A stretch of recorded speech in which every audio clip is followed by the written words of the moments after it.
Meus irmãos, graças a Deus, os nossos irmãos visitantes estão aqui conosco. Sejam todos muito bem-vindos. Tem os irmãos lá atrás. Glória a Deus, muito bom vê-los aqui participando da nossa programação aqui em nosso culto no Templo Matriz da AD Seara em Caruaru. Eu quero trazer uma palavra, meus irmãos, da parte de Deus para a nossa meditação nesta noite.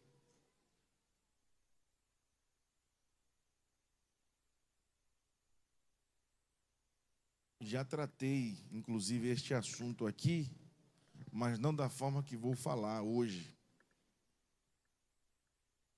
Me veio ao coração, eu quero compartilhar convosco. Marcos capítulo 6, versículo 30. Eu quero tomar este texto por base para meditar com os meus irmãos sobre a tríplice reação de Cristo às necessidades primordiais do homem. Dá para você repetir após mim? Diga assim bem forte: a tríplice reação de Cristo às necessidades primordiais do homem. Marcos capítulo 6, versículo 30, a seguir. Vamos fazer uma leitura participativa. Eu vou ler o versículo 30. Os meus irmãos leem o versículo 31. E assim leiamos até o versículo de número 43. Marcos capítulo 6, versículo 30 até o versículo 43. E os apóstolos ajuntaram-se a Jesus e contaram-lhe tudo, tanto o que tinham feito como o que tinham ensinado à igreja.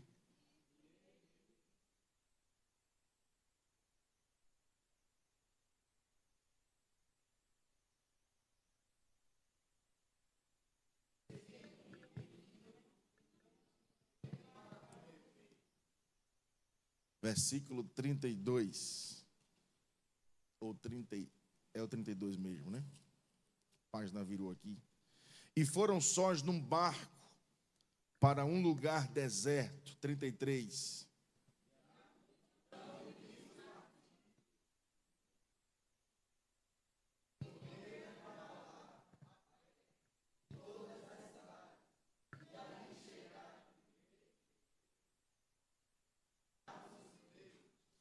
E Jesus saindo viu uma grande multidão e teve compaixão deles, porque eram como ovelhas que não têm pastor, e começou a ensinar-lhes muitas coisas.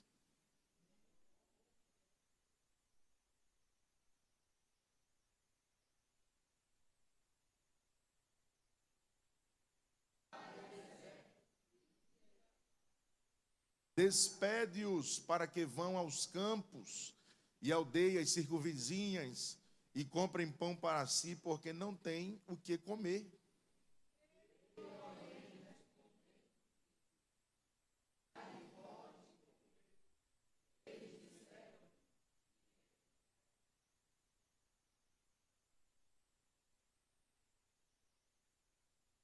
E ele disse-lhes: quantos pães tendes? E de ver? E sabendo-o eles, disseram: 5 pães e 2 peixes.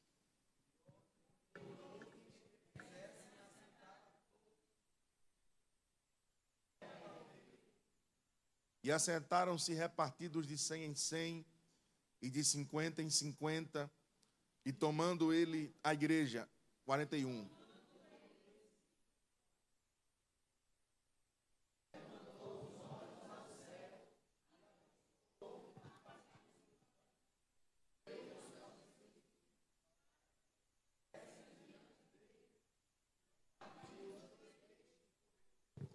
Todos nós, o versículo 42. E todos comeram e ficaram fartos. Versículo 43. 1, 2, 3. E levantaram 12 cestos cheios de pedaços de pão e de peixe. O versículo 44 nos mostra a quantidade de homens.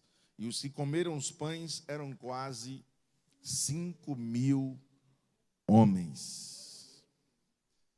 Como dito, eu quero, meus irmãos, com base nesse texto, olhar para 3 reações de Cristo, a tríplice reação de Cristo, quanto às necessidades primordiais do homem. Eu quero introduzir este assunto falando que o nosso Deus é um Deus que contempla, que vê todas as coisas. Quem diz amém? Eu vou repetir, o nosso Deus é um Deus que contempla todas as coisas. Nada passa desapercebido aos olhos de Deus. Os nossos olhos, os olhos dos seres humanos, por mais que a tecnologia possa auxiliar, porém nós somos limitados. Nós não conseguimos, por vezes, fiscalizar, visualizar as coisas que estão ao nosso redor. Porém, o Deus a quem nós servimos é um Deus, um dos seus nomes, ele é tido como, chamado como o Deus El Roi, que é um Deus que vê todas as coisas, um Deus que tudo vê. Amém, irmãos? Então, Deus, ele contempla, Deus, ele sabe, Deus, ele conhece todas as coisas, principalmente tratando-se das necessidades primordiais do ser humano, do homem. E aqui nós podemos observar, com base neste texto, essas reações de Cristo quanto a essas necessidades primordiais do homem. Por quê? Porque o texto nos diz que o nosso Senhor Jesus, no capítulo 6, versículo 30, os apóstolos, eles ajuntaram-se, em outras versões, usa o termo retornaram a Jesus e contaram-lhe tudo, tanto que tinham feito, como que tinham, vamos lá, tanto que tinham feito, como que tinham ensinado. Então, perceba comigo que aqui os discípulos, ainda discípulos, embora que o texto esteja chamando-os de apóstolos, porém, nós entendemos claramente que eles só vieram a obter esta nomenclatura após Cristo ser assunto aos céus, por ocasião, depois da ressurreição, depois que ele fez a promessa aos seus discípulos e foi assunto, os discípulos receberam esta nomenclatura de apóstolos, porque foram enviados para as nações. Mas aqui eles estavam ainda no colégio apostólico. Jesus ainda estava preparando-os para a missão que eles iriam enfrentar e dar continuidade ao projeto, à igreja do Senhor Jesus, e eles estavam neste colégio, sendo formado pelo Senhor Jesus. E observe que há um regresso, há um retorno, e eles voltaram com um relatório, porque o texto diz que eles contaram-lhe o quê? Tanto o que tinham feito, como o que tinham, irmãos, ensinado. E eles começaram a prestar este relatório a Jesus. E a gente vai entender que missão é esta dos apóstolos, dos discípulos, que agora eles estavam contando este relatório ao Senhor Jesus. O contexto desta missão está em Mateus capítulo 10. É quando Jesus chama os seus discípulos, depois que o Senhor ministrou uma série de ensinamentos bíblicos por ocasião do sermão das bem-aventuranças. Jesus agora chama os seus discípulos, no capítulo 10 de Mateus, e envia os discípulos para uma grande tarefa, para uma grande missão.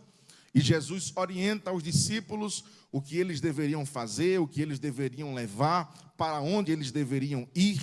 Se não vejamos Mateus capítulo 10, versículo de número 5, o texto nos diz assim: Jesus enviou estes 12 e lhes ordenou, dizendo: não ireis pelo caminho das gentes, nem entrareis em cidade de samaritanos, mas ide antes as ovelhas perdidas da casa de Israel, e indo pregai dizendo: é chegado o reino dos céus.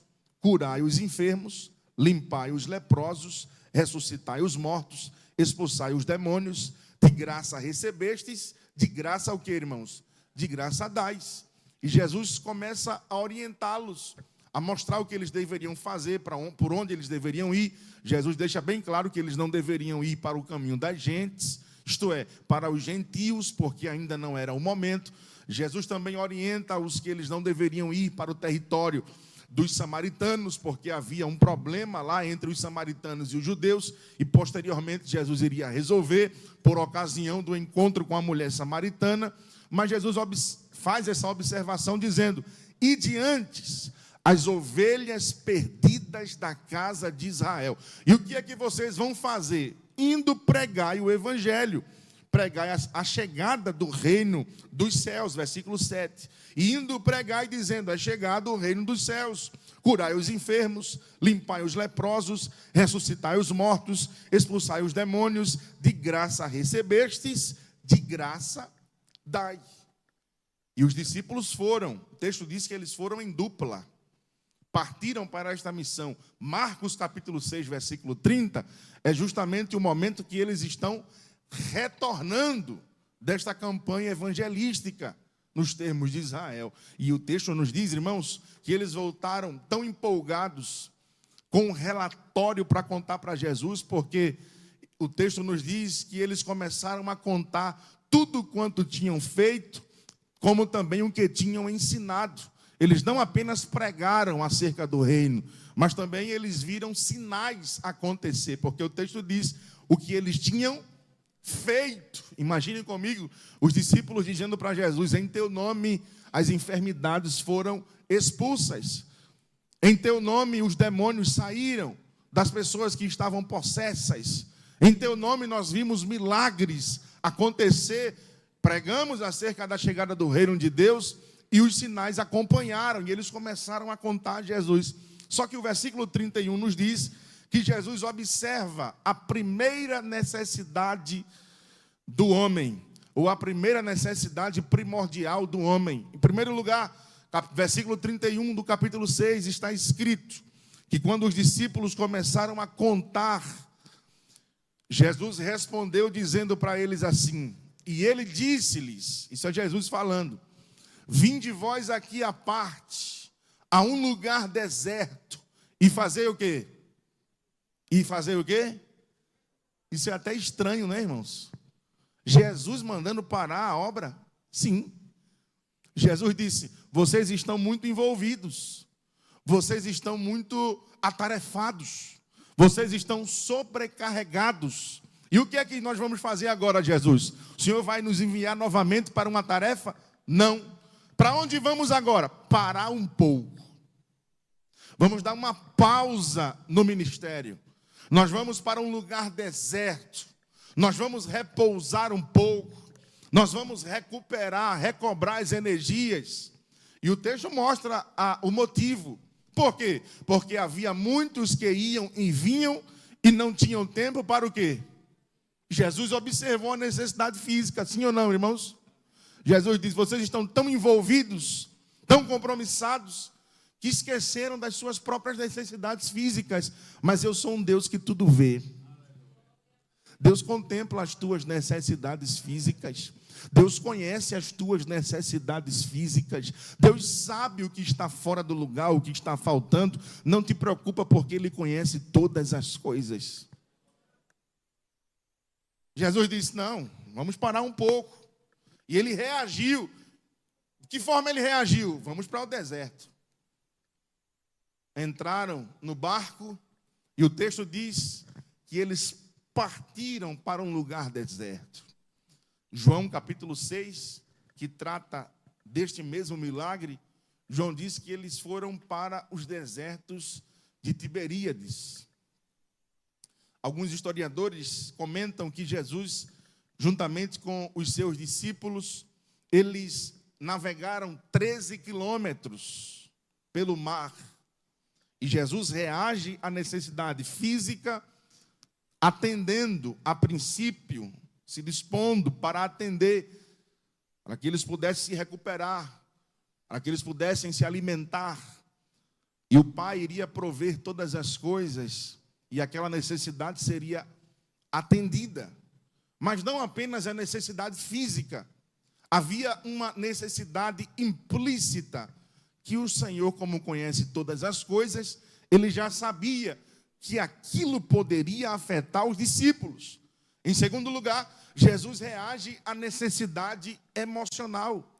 Diga assim comigo, a necessidade emocional. Mais forte, tem muita gente, dá para ficar melhor. Diga assim, a necessidade emocional.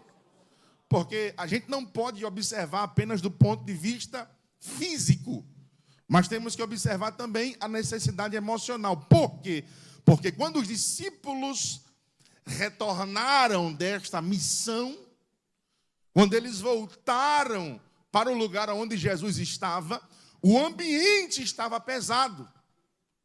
A atmosfera, o clima estava tenso. Por quê? Porque os versículos anteriores, capítulo 6, versículo de número 22 ao versículo 29,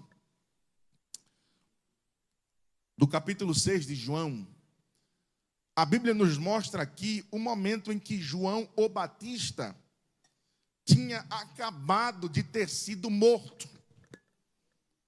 A sua cabeça havia sido entregue numa bandeja.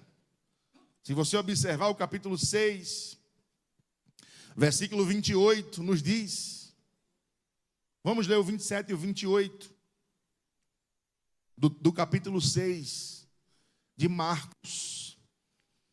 Marcos capítulo 6, versículo 27 diz assim: e enviando logo o rei o executou, mandou que lhe trouxessem ali a cabeça de João, e ele foi e degolou-o na prisão, e trouxeram a cabeça num prato, e deu-a à jovem, e esta deu à sua mãe. A cabeça de quem? De João Batista. Quem foi João Batista? Segundo as palavras de Jesus, o maior profeta que pisou nesta terra. Um homem íntegro, um homem que tinha caráter espiritual, caráter moral. João Batista, um dos grandes servos de Deus, que tinha uma vida irrepreensível, tinha acabado de ter sido morto. A sua cabeça entregue numa bandeja. E quando os discípulos retornaram, alguns discípulos de Jesus também haviam sido discípulos de João Batista. E isso poderia pegá-los no lado emocional, porque logo eles poderiam se perguntar: como é que pode? Nós presenciamos, nós vimos, nós contemplamos, nós fomos testemunhas oculares da vida íntegra de João Batista. E como é que pode um homem de Deus, um homem reto como João, ter um final terrível como este?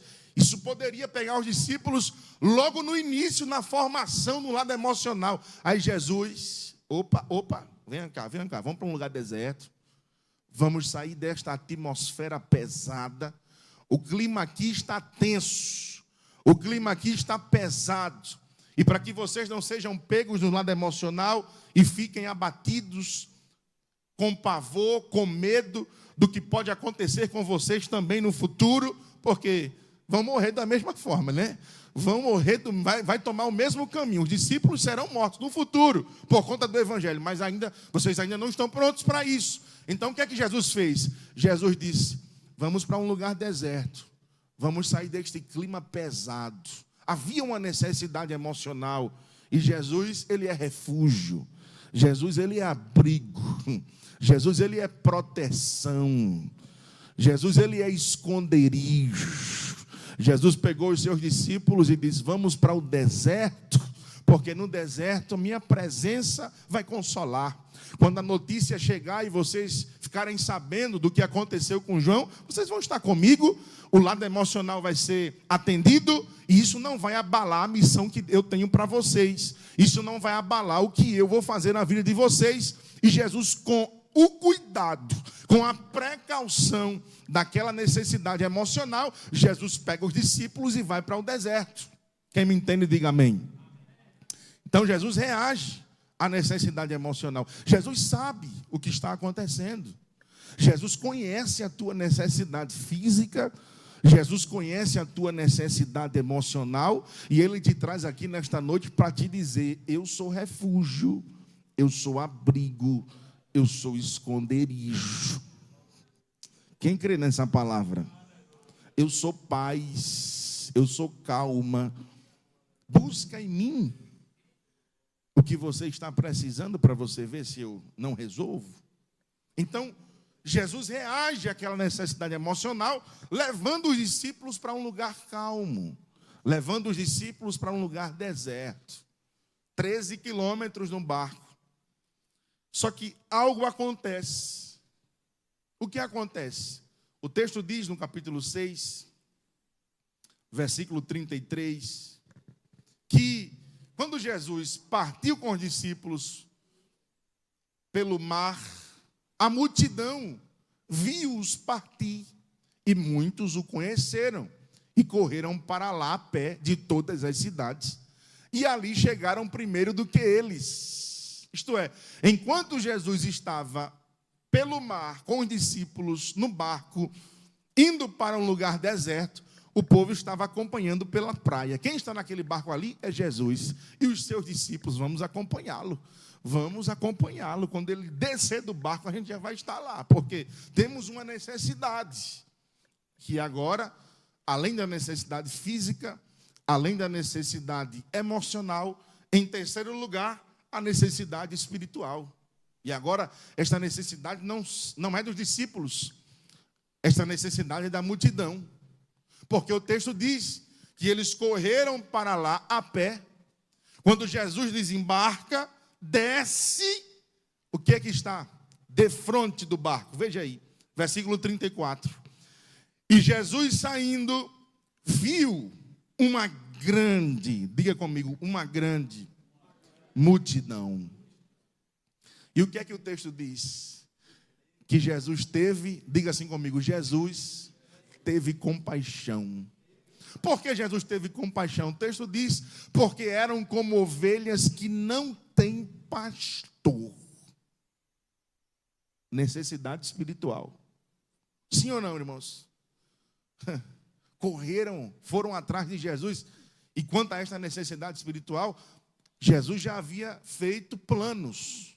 Vamos parar um pouco, vamos para o lugar deserto, vamos recobrar as forças, vamos recuperar as energias, vamos atender a necessidade física, emocional. Só que quando Jesus chega e desembarca, uma multidão. E agora? O que vai acontecer? Quem sabe os discípulos pensaram, não é possível.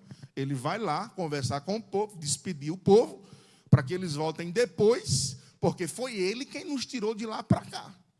Foi ele quem disse que iríamos dar uma pausa, porque não tínhamos tempo para comer, e nos trouxe para cá para isso, com esta finalidade. Então, ele vai ali, vai conversar com as pessoas, vai despedir a multidão, e vamos passar um tempo a sós com Jesus. Só que não, havia uma necessidade espiritual. Diga comigo, havia uma necessidade espiritual. O povo eles estavam como ovelhas que não têm pastor. Jesus não poderia renunciar o seu próprio convite que ele havia feito em Mateus capítulo 11. Olha o convite de Jesus, Mateus capítulo 11, versículo 28. Veja o que Jesus disse, Mateus capítulo 11, versículo 28. Vinde a mim, vinde a todos os que estáis cansados e oprimidos, e eu vos aliviarei. Tomai sobre vós o meu jugo, e aprendei de mim, que sou manso e humilde de coração. Diga assim comigo, e encontrareis descanso. Mais forte, e encontrareis descanso para a vossa alma. Por que, Jesus? Porque o meu jugo é suave e o meu fardo é leve. Quem fez o convite? Jesus. E qual foi o convite de Jesus? Vinde a mim, todos vós, que estáis cansados, sobrecarregados ou oprimidos, e eu vos aliviarei. Jesus faz o convite Quando o povo vai a ele, ele vai despedir o povo? Não, agora não, estou ocupado. Agora não, porque eu vou atender a necessidade dos discípulos. Agora eu não posso. A gente faz isso, né, irmãos? Quando a gente está ocupado, quando tem algum compromisso, a gente fica indisponível. Sim ou não? Offline. Não é isso a palavra de hoje? A gente fica offline. Por quê? Porque temos prioridades a serem atendidas e tem uma escala de prioridades. E quando estamos envolvidos nestas prioridades, nós temos que primeiro resolver aquelas prioridades para depois acompanhar as demais. Sim ou não? E a prioridade aqui é espiritual. Havia uma prioridade, uma necessidade física, havia uma necessidade emocional dos discípulos, mas a espiritual falava mais alto. E o texto diz que Jesus olhou e teve compaixão. O olhar de Jesus é com compaixão. Eu vou repetir, o olhar de Jesus é com compaixão. Jesus olhou para eles como ovelhas que não têm pastor. E este termo compaixão aí no grego, irmão Wagner, está lendo ali já? Me ajude aí, qualquer coisa. Este termo compaixão é diferente do nosso contexto aqui cultural do Brasil, porque quando falamos de compaixão, associamos este sentimento a uma mera pena, um sentimento de, poxa, a pessoa está sofrendo aquilo ali, está passando por esta necessidade. Você vê aquela pessoa enfrentando algo, você até sente um toque no coração, esse sentimento conhecido como pena, mas você não faz nada para aliviar a dor, o fardo daquela pessoa. A compaixão de Jesus é diferente, irmãos. Porque ele sente o peso, mas ele sente a necessidade de reagir de alguma forma para aliviar a dor daquela pessoa. Então, todas as vezes que Jesus teve compaixão, que o texto diz que Jesus teve compaixão, ele reage, ele entra em ação, ele alivia o fardo, a dor, o sofrimento, a agonia. Quando Jesus olha com compaixão, se prepare, porque a graça vai entrar em ação. Quantos recebem essa palavra? Quando Jesus tem compaixão, se prepare, porque a graça vai entrar em ação. E Jesus fez o quê? Para atender, em primeiro lugar, para atender a necessidade espiritual do povo, Jesus coloca os discípulos à prova. Eu vou repetir. Para atender a necessidade espiritual do povo, Jesus coloca os discípulos à prova. Por quê, pastor? Porque ele mudou os planos. Em escala de prioridades, a necessidade espiritual fala mais alto do que a física e a emocional. Sim ou não? Jesus disse, fique um pouquinho aí, porque eu vou passar o dia inteiro ensinando este povo. Eu vou passar o dia inteiro pregando a mensagem do reino para este povo. Eu vou passar o dia inteiro atendendo a necessidade espiritual deste povo. E a gente? Fique um pouquinho aí, espera aí. Aprendam. Acompanhem. E Jesus passa o dia inteiro ali pregando, irmãos. Aí, os discípulos, vejam os argumentos dos discípulos. Eles chegaram para Jesus com uma historinha. Só que Jesus conhece todas as coisas, sim ou não? Sim ou não? Versículo 35, o texto diz que o dia avançou, já foi entardecendo, a hora já estava chegando, e como o dia fosse já muito adiantado, os seus discípulos se aproximaram dele e lhe disseram, Senhor, primeiro, o lugar é deserto. Segundo, o dia já está adiantado, está anoitecendo. Terceiro, despede-os para que vão aos campos, aldeias circunvizinhas e comprem pão para si, porque eles não têm o que comer. Em outras palavras, eles usaram estes argumentos para Jesus. Senhor, o dia já está anoitecendo. A região aqui não é uma região favorável para encontrar alimento com facilidade. Despede eles logo, porque se eles saírem agora, dá tempo de chegar em alguma aldeia e comprar pão, comprar alimento. Mas em outras palavras, irmãos, de forma implícita, o que eles estavam dizendo para Jesus, Senhor, o Senhor se esqueceu da gente, foi? A gente já chegou aqui com um tanque na reserva, meu amigo. A gente já chegou aqui com uma necessidade, a necessidade física. O Senhor mudou os planos, o Senhor passou o dia inteiro pregando e parece que nada está acontecendo. O Senhor se esqueceu da gente, foi? Para atender a necessidade espiritual do povo, Jesus coloca os discípulos à prova. Aí Jesus olhou para eles, entendendo o que estava por trás, Jesus disse assim para eles: dai-lhe voz de comer. Me chama a atenção, porque no relato joanino, capítulo 6 de João, dos 12 discípulos, Jesus escolheu chamou Felipe. E João diz que Jesus chama Felipe e diz assim: Felipe, me responde aí, aonde? A pergunta de Jesus para Felipe: aonde compraremos pão para este povo?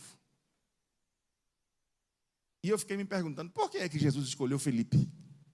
Porque dentre os 12, Jesus escolheu Felipe. Porque, se a gente observar a biografia de Felipe, no capítulo 1 de João, Felipe, ele era oriundo de Betsaida. Os desertos que Jesus estava ali com os discípulos era próximo a Tiberíades, Betsaida. Em outras palavras, Jesus estava dizendo para Felipe: você que nasceu aqui, você que cresceu aqui, você que conhece esta região como ninguém, diz aí, aonde é o endereço da padaria mais próxima? Aí Felipe parou, não respondeu a pergunta de Jesus, porque ele fez uma avaliação, a quantidade de pessoas que estavam ali, e Felipe deu uma de matemático. E discípulo passou a ser matemático, contador. Isso era a função de Judas, né? Judas que cuidava da bolsa, Judas que era o tesoureiro, mas Felipe quis dar uma de tesoureiros, fazer o cálculo matemático e disse: Senhor, a pergunta aqui não é aonde compraremos. Isso aí é fácil. A pergunta aqui é quanto compraremos de pão. O senhor já parou para observar aí a quantidade de pessoas que tem aí? O senhor já deu uma olhadinha? Só de homens, 5.000 homens. Se somar mulheres e crianças, passa dos 15 mil pessoas. Nem se trabalhássemos 6 meses, porque o pagamento de uma pessoa que exercia uma atividade trabalhista naquela época era 1 denário por dia. Então Filipe disse assim: nem se tivéssemos trabalhado mais de 200 dias, seria suficiente para entregar um pedaço de pão e peixe para este povo. Então não é aonde compraremos, é quanto compraremos. Só que o texto diz, em João capítulo 6, salvo engano, versículo 5, que Jesus falou isso para experimentá-lo. Versículo 6. Mas dizia isto para o experimentar, porque ele bem sabia o que havia de fazer. Jesus fez isso para o experimentar, porque ele bem sabia o que havia de fazer. Jesus, para atender a necessidade espiritual do povo, colocou a fé dos discípulos à prova. Filipe disse: não tem como não, Jesus. É impossível. É impossível na minha mão. É impossível na sua mão. Mas na mão de Jesus. De repente aparece André com 5 pães, 2 peixes. E diz: o que é isso para uma tão grande multidão como esta? Ele colocou nas mãos de Jesus. E o texto diz que Jesus começou a multiplicar os pães e peixes. O milagre começou a acontecer. E vamos fazer uma pergunta aqui para os meus irmãos, com base nisso que eu já falei, que eu construí até aqui. Quando o milagre começou a acontecer, quem deveria serem os primeiros a ter acesso àquele alimento? Os discípulos ou a multidão? Por quê? Porque os discípulos já chegaram ali na reserva, sim ou não? Jesus já foi para ali para atender a necessidade física dos discípulos, sim ou não? O texto diz no capítulo 6 de Marcos que Jesus foi para lá para descansar, para repousar, para eles se alimentarem. Então, do ponto de vista humano, quem deveria ter acesso, em primeiro lugar, daquele milagre, da multiplicação, seriam os discípulos. Algo lógico, era para Jesus ter chamado eles, olha, se alimentem aqui, comam aqui um pouco, e depois que vocês comerem, vão lá e sirvam o povo, a multidão. Só que Jesus disse assim, está uma bagunça, o povo está aí, estão em grupos, estão aglomerados, está um amontoado de pessoas. Não. Milagre desse jeito não. Agrupem, reúnam o povo em grupos de 100 em 100, de 50 em 50. Façam com que eles assentem-se sobre a relva verde, porque eles estavam numa região montanhosa, havia uma relva verde. Faça com que eles sentem-se aí, em grupos, tudo organizadozinho, porque as coisas no reino é assim, tem que estar tudo no lugar, tem que estar tudo posicionado corretamente, tem que estar tudo em conformidade com a palavra de Deus, com a orientação divina. Milagre não acontece em ambiente de bagunça. Se tem alguma coisa que precisa ser ajustada, que precisa ser organizada, o Senhor Jesus já liberou a palavra. Organiza o que está fora do lugar, põe em ordem o que está fora do lugar, porque quando tudo estiver no lugar, quando você estiver posicionado no centro da vontade de Deus, vai acontecer. Eu vou repetir, quando tudo estiver preparado para receber, vai acontecer o que Ele já liberou. Mas do jeito que está uma bagunça, como é que está a tua vida de oração? Como é que está a tua vida de consagração? Como é que está a tua vida de meditação? Como é que está a tua vida diante do Senhor? Coloca no lugar o que está fora do lugar, porque eu creio que já existe uma palavra que foi liberada de Deus para a tua casa, para a tua vida, mas tem coisas que precisam ser ajustadas, e o Senhor te traz aqui nesta noite para te dizer, coloca no lugar porque eu vou fazer, segue a minha orientação porque eu vou cumprir, segue aquilo que eu te disse, porque quando tudo estiver preparado, eu cumprirei com a minha palavra.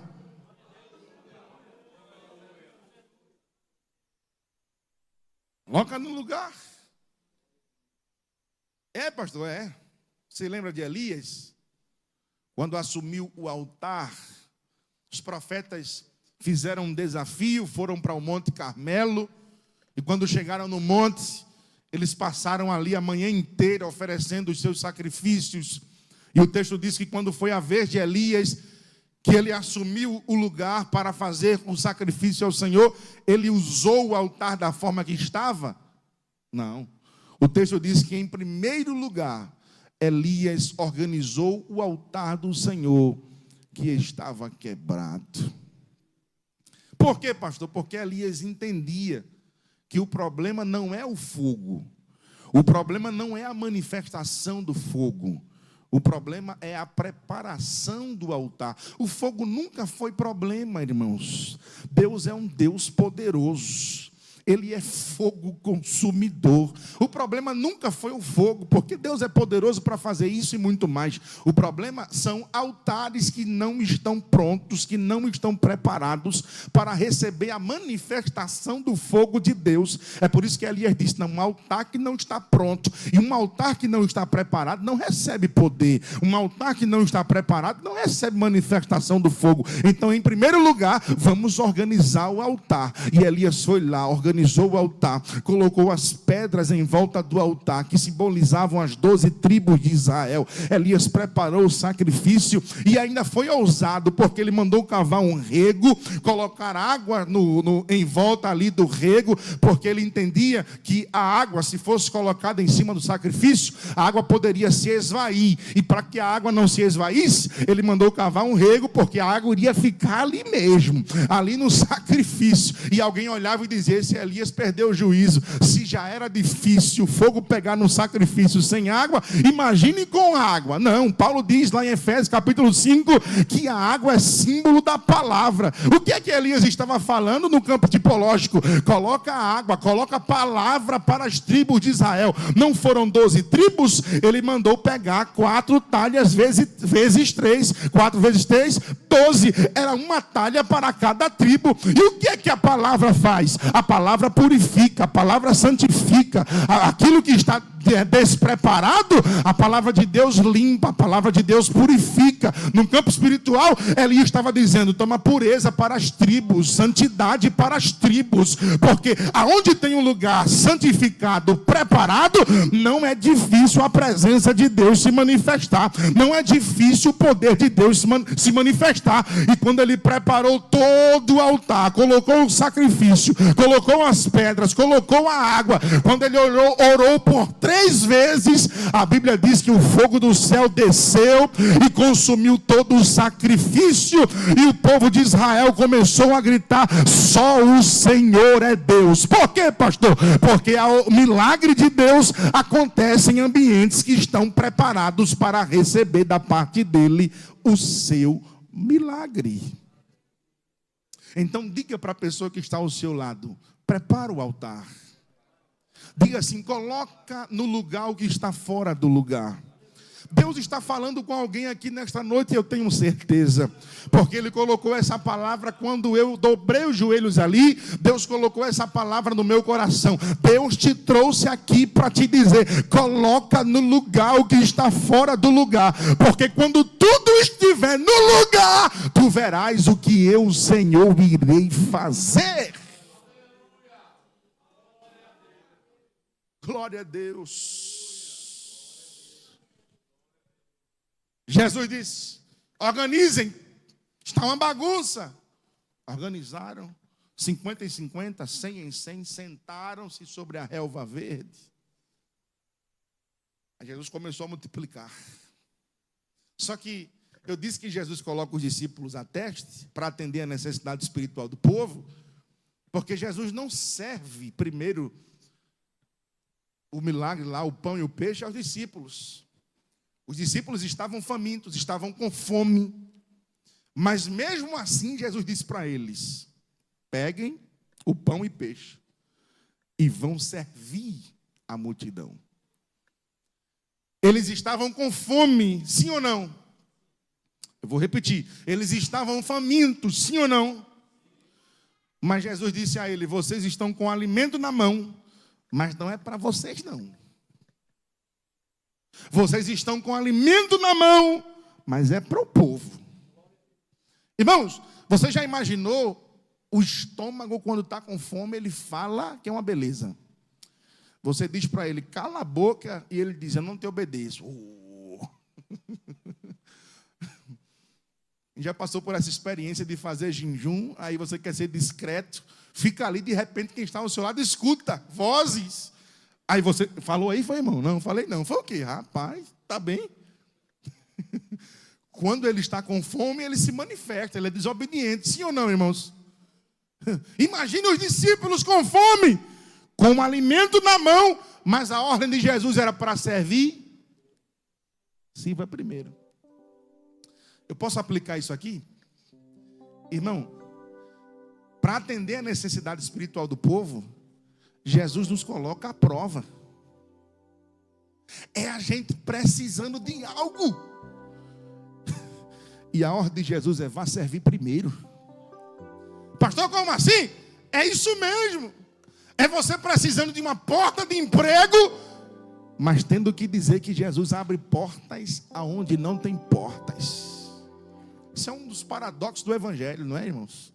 Como é que eu vou dizer que Jesus abre portas aonde não tem portas, se nem portas eu tenho, se eu estou com a porta fechada? Como é que eu vou fazer? Vai servir primeiro, vai dizer primeiro. Eu estando com uma necessidade física, doente, com uma doença, mas eu tenho que dizer que Ele é a cura, que Ele é o médico por excelência. Que negócio é esse, pastor? Eu estou precisando ser curado por Jesus, mas tenho que dizer que Ele é cura? Sirva primeiro. Sirva primeiro. Jesus põe a fé dos discípulos à prova, porque eles estavam famintos, mas a ordem de Jesus era para servir primeiro. É lá em casa, lá na sua casa, é lá naquele ambiente que você convive lá, tem alguém que está precisando de salvação, tem alguém que está distante. Como você queria que alguém estivesse aqui com você, mas alguém está no mundo, está distante, está afastado, está... Mas a ordem de Jesus é: diga que eu sou salvação. Como assim, pastor? Se eu estou precisando de cura lá em casa, diga que eu sou salvação. Diga que eu salvo. Diga que eu curo. Diga que eu opero. Mas como é que eu vou dizer se eu estou precisando? Sirva primeiro. Os discípulos estavam com pão na mão, não podiam comer, porque a ordem de Jesus era para servir primeiro. Só que o texto diz de João, no capítulo 6 nos mostra, eu não vou ler por conta do tempo, que sobejaram, ou sobrepujaram, os pães que ficaram. E a gente interpreta isso como sendo o resto do povo, e não é. Porque Jesus não serve resto a ninguém. Olha ali, sobejaram. Recolheu os pedaços que sobejaram para que nada se perca. A gente entende que isso aí foi o que os discípulos serviram ao povo e ficou lá. Nananina não. Isso aí fala da abundância da multiplicação. Isto fala daquilo que Jesus multiplicou. Foi de forma abundante que sobrou. Só que na matemática divina não tem erro. Sim ou não, irmãos? Não tem erro. Por quê? Marcos, no capítulo 6, diz que quando os discípulos reuniram, ajuntaram o que ficou, sobraram quantos cestos cheios? 12. Diga comigo, 12 cestos. O que significa dizer isso? Quantos apóstolos nomeados? Quantos discípulos nomeados? 12 discípulos. Ficaram 12 cestos cheios. Logo, na matemática do céu, era um cesto cheio para cada discípulo. Eles serviram um pedaço de pão e peixe, só que enquanto eles estavam servindo com uma necessidade, Jesus já estava aqui, ó, isso aqui é o de João, e não vai ser um pedaço não, vai ser cesto cheio. Esse aqui é o de Judas, traidor, infeliz, mas eu já estou preparando o dele aqui. Não vai ser um pedaço não, vai ser cesto cheio. Esse aqui é o de Pedro. Enquanto eles serviam o povo com uma necessidade, Jesus já estava preparando a porção deles. E outra coisa, não vai ser um pedaço de pão e peixe não, vai ser cesto cheio. Eu vou repetir, no final haverá cesto cheio, porque o final é melhor do que o começo. O final é melhor do que o começo. Quem sabe a tua fé está sendo colocada em teste, a prova. O Senhor está testando a tua fé para atender a necessidade espiritual de alguém. Mas o Senhor te diz aqui nesta noite, continua fazendo a minha vontade. Por quê? Porque eu vou te surpreender. Quando você voltar, acharás cestos cheios. Quando você voltar, serás surpreendida com a minha provisão. Só quem crê nessa palavra, adore ao Senhor Jesus. Jesus reage à necessidade física, Jesus reage à necessidade emocional, e Jesus reage à necessidade espiritual. E Jesus também surpreende os seus. Jesus vai te surpreender. Eu vou aproveitar estes 2 minutos que me faltam para dizer que Jesus vai te surpreender. Você crê nessa palavra? Você crê nessa palavra? Eu estou falando isso aqui, irmãos, debaixo de uma revelação profética. O Espírito Santo está dizendo: eu irei te surpreender. Te prepara para as novidades de Deus, te prepara para o que Deus irá fazer, te prepara para a provisão de Deus, porque estás sendo testado, estás sendo colocado na moinha, mas o Senhor está dizendo: vai chegar o tempo de sair desse período tão difícil, vai chegar o tempo de sair desse período tão desafiador. Suporta o processo, porque já está sendo preparado algo novo da minha parte para ti. Só quem crê nessa palavra adora, só quem crê nessa palavra reage. Deus marcou encontro para te dizer: eu vou virar a página desta história.